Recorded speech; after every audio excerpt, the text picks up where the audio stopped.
గురుర్బ్రహ్మా గురుర్విష్ణుః గురుదేవో మహేశ్వరః గురు సాక్షాత్ పరబ్రహ్మ తస్మై శ్రీ గురవే నమః.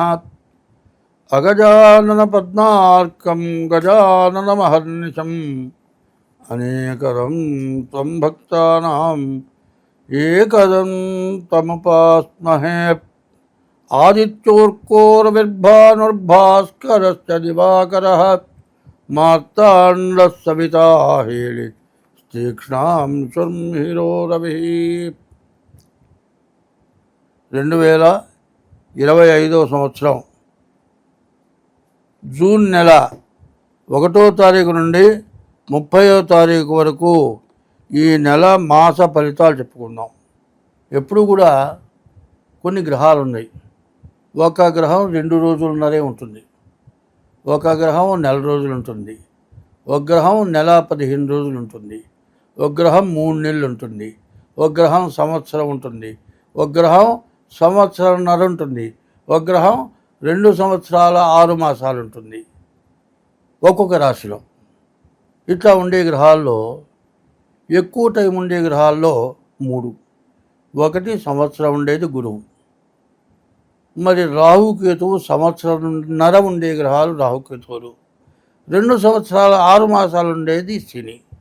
ఈ 3 గ్రహాలు కూడా మార్చి నుంచి మే నెల లోపల మారినాయి. దీనివల్ల రకరకాలైన సమస్యలు వస్తాయి. ఈ సమస్యలు ఈ సంవత్సరం కొత్త సంవత్సరంలో పాపగ్రహాల వల్ల చాలా సమస్యలు, అంతర్యుద్ధాలు వస్తాయని చైత్ర శుద్ధ పాడ్యమికి ముందుగానే నేను చెప్పాను. ఇప్పుడు కూడా జరుగుతోంది. అంతర్యుద్ధం అంటే పబ్లిక్గా ఎదుటబడి యుద్ధం చేసుకుంటే బహిర్యుద్ధం.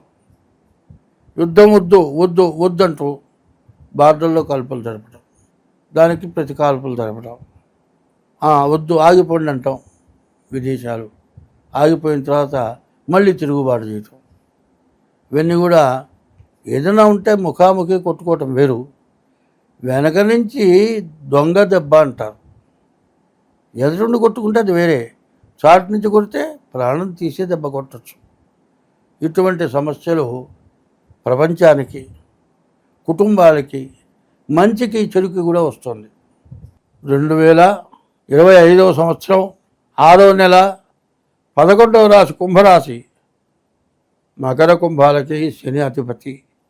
ఈ కుంభం నుంచి మీనానికి శని వచ్చాడు. ఈనాడు శని చివరి భాగానికి వచ్చింది. కానీ ఈ టైంలో అనారోగ్యాలు రావడానికి బాగా అవకాశాలు కనబడుతూ ఉన్నాయి. అనారోగ్యం చాలా ఇబ్బందికరమైనటువంటి పరిస్థితి. ఏమీ కనపడదండి. గోకితే పుండు పడుతుంది. జలబుట్టి గోకారయా కాస్త రక్తం వచ్చింది. నాబోటు వాడు అంటాడే, గోరులో విషం ఉందిరా, ఆ విషం రక్తానికి వెళ్తే దెబ్బతింటుందిరా అని చెబుతాం. గోరుతో లాగిన దానికి పుండి ఏందయ్యా, నీవు బాగా జరుగుతుంది, నువ్వు మాటలు చెబుతావంటారు. ఇట్లాంటి కష్ట టైంలో ఆ గోటి పుండే క్యాన్సర్ అయ్యి ఆ చెయ్యి తీసాల్సిన రోజులు వస్తాయి. అటువంటి పరిస్థితులు. గోటి పుండు బ్రహ్మరాక్షస, కోతి పుండు బ్రహ్మరాక్షస. కోతికి దెబ్బగలితే అన్ని కూతురు పరామర్శ ఏంటంటే గీకుతాయి, పుండుని చచ్చిందాగా చేస్తాయి. అట్లాగే ఈ గోటి పుండు కానీ చిన్న చిన్న దెబ్బలు కానీ అశ్రద్ధ చేసి కుటుంబాన్ని జరగట్లేదు, తిండికే జరగట్లేదు, డాక్టర్ దగ్గర ఎక్కడ పోతాం అదే తగ్గుతుందని ఇట్లాంటి పనులు చేసి ఈ కుంభరాశి వాళ్ళు కష్ట నష్టాలు పట్టడానికి బాగా అవకాశం కనపడుతుంది. కాబట్టి ఈ రాశి వాళ్ళకి ప్రత్యేకంగా చెప్పేది ఏమిటి అంటే, ప్రతిరోజు కూడా ఈశ్వరుని పూజించండి, శివాలయానికి వెళ్ళండి. శివాలయంలో శంకు పూలను దొరుకుతాయి, ఈశ్వరుడికి ప్రీతైన పూలు. మారేడు దళాలు ఉన్నాయి, అవి ఈశ్వరుడికి ప్రీతైన రోజు అవి తీసుకెళ్ళి అభిషేకం టైంలో ఇవ్వండి. మీకు ఏమి జాతకపోయినా మీరు హాయిగా బతుకుతారు. కాదు మీ గోత్రనామాలతో అభిషేకం చేయించుకోండి సోమవారం. ఈ కుంభరాశి వాళ్ళ దోషాలన్నీ పోతాయి. ఇవన్నీ కూడా కాకుండా మీ డేట్ ఆఫ్ బర్త్ ద్వారా మీ జాతకం చూపించుకోండి. అయితే ముఖ్యంగా చెబుతూ ఉన్నాను, 30 సంవత్సరాలకు ఒకసారి ఏలినాటి శని వస్తుంది. ఈ 30 సంవత్సరాలకి ఎందుకు వస్తుందో తెలుసా?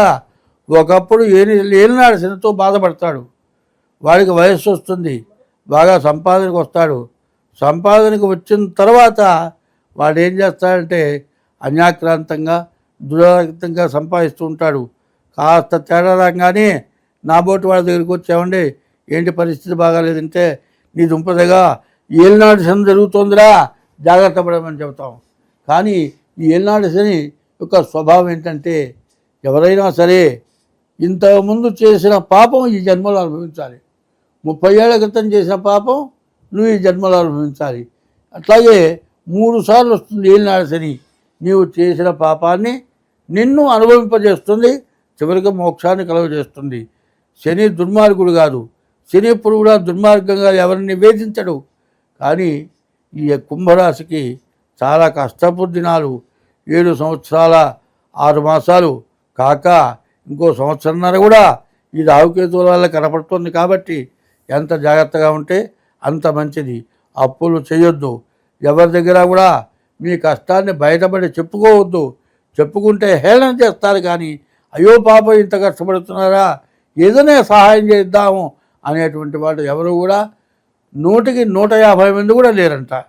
కాబట్టి కొంత బాధ ఎవరికైనా చెప్పుకుంటే పోతుందంటే వాళ్ళ చేత నిందింపబడతారు మీరు. కాబట్టి మీరు జాగ్రత్తగా ఉండి మీ డేట్ ఆఫ్ బర్త్ ద్వారా మీ జాతకాన్ని చూపించుకోండి. ఈ కుంభరాశి చాలా కొద్ది రోజుల్లో బయటపడి పాత రోజులు మళ్ళీ చూస్తాయి, పోయినవి మొత్తం సంపాదించగలుగుతారు. కాబట్టి ఈ రాశి వాళ్ళు వెంటనే మీరు కొన్ని మంచి పనులు చేయాలి. ఒక మొక్క వేయండి. ఒక మామిడి చెట్టు మొక్క ఉందనుకోండి, ఆ మొక్క వేసి కొంతవరకే బతికిందాగా చూస్తే చాలు, అదే పూర్తిగా పరిణమిస్తుంది. ఎక్కడో రైల్వే స్టేషన్ దగ్గర లేకపోతే రోడ్లెమ్మడో వేసి అది పెంచండి. కొన్ని వేల మామిడి పండ్లు ఇస్తాయి. ఆ పండు వల్ల ప్రతి సంవత్సరం నీకు మామిడి పండ్లు దానం చేసిన ఫలితం వస్తుంది.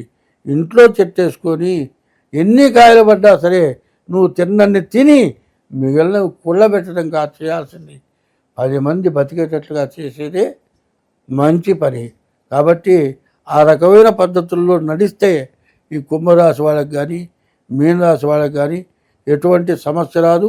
అదే కాదు, ఎవరి వృత్తిలో కూడా ఈ చెప్పింది బాగా మనస్సులో పెట్టుకొని మన దగ్గర ఉన్నవాళ్ళు మన తోటి వాళ్ళు సక్రంగా బతుకుతున్నారా, వాళ్ళు తింటున్నారా, వాళ్ళ బతకగలుగుతున్నారా ఆలోచిస్తే అడుక్కు తినేవాడు మాత్రం ఎక్కడా ఉండడు. అడుక్కు తినేవాడు లేకుండా పోవాలంటే నీ దగ్గర బతికేవాడు వాడు బాగుండాలని కోరుకోండి. అట్లా కనుక ఉంటే అడుక్కు తినేవాడు లేకుండా పోతాడు. నేను బాగుపడ్డాను, వాడు అడుక్కు తింటున్నాడు అంటే ఏ రోజైనా కూడా వాడి గతి నిగ్గురపడుతుంది. అందరం బాగుండాలంటే వాడు చేయగ దాపకుండా బతికేట్టుగా నువ్వు చూస్తే అడుక్కు తినేవాడంటూ ఉన్నాడు. స్వస్తి.